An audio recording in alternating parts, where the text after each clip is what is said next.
What's going on, Blue Jays Nation?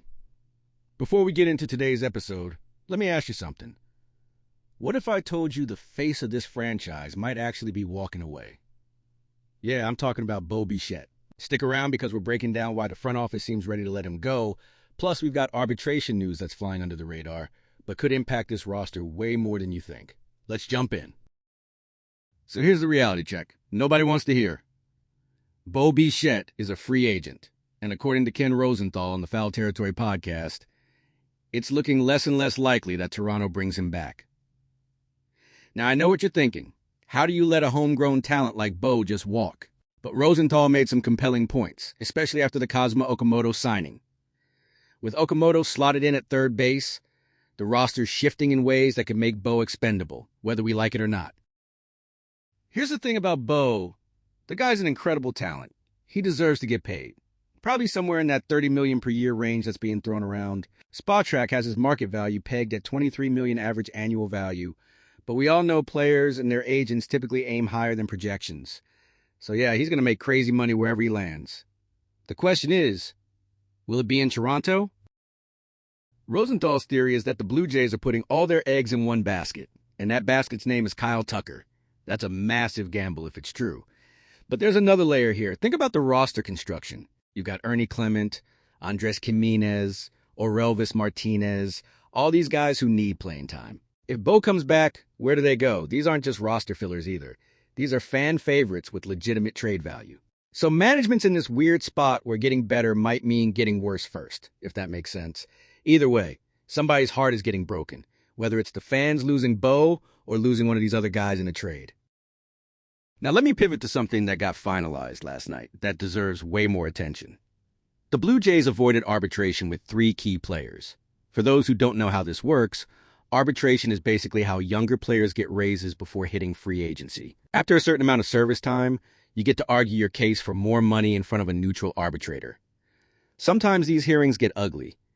Teams basically have to argue why a player isn't worth what they're asking, which can get personal real fast. Bo Bichette went through this process years ago, and reportedly it left a bad taste in his mouth. Some people think that arbitration hearing is part of why he and his camp might not be eager to stay in Toronto long term. But back to last night's news, Dalton Varsho locked in a 1-year deal worth $10.75 million. That's solid money for a guy who's been a Swiss Army knife for this team. Clement, who had a breakout season, got bumped up to $4.6 million. Well-deserved, if you ask me. Then there's Tyler Heineman, the backup catcher who had his best year in the majors. He's getting just over $1 million, which honestly feels light given his performance, but that's the arbitration game sometimes. The one guy who didn't get a deal done? Eric Swanson. Yeah, the reliever who basically held this pitching staff together at times last year is heading to an arbitration hearing. Swanson filed for $5.7 million. The team countered at $4.4 million. That's not a small gap, and honestly, I don't see how the team argues he's not worth closer to what he's asking. The guy was lights out when healthy. Without Swanson's contributions early in the season, I genuinely don't think this team sniffs the playoffs, let alone makes noise in October. Now, they've still got time to negotiate before the hearing, which usually happens late February or early March, right as spring training's heating up. But that gap between 5.7 and 4.4, that's not nothing. Swanson proved his value. He stabilized the rotation when guys were hurt, then seamlessly transitioned to the bullpen when the team went all in at the deadline and brought in reinforcements. Not many pitchers can do that without their performance falling off a cliff. Here's what I think is really happening beneath the surface. This front office is in win now mode, but they're also trying to be smart about it. They can't just throw money at every problem. So they're making calculated decisions about who stays, who goes, and who's worth the premium price tag.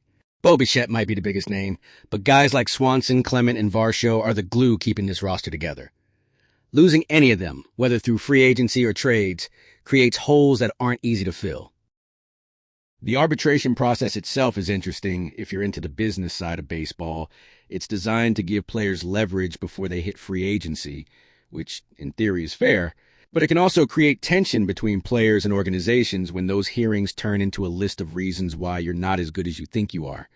That's why avoiding arbitration is usually the preferred route for both sides.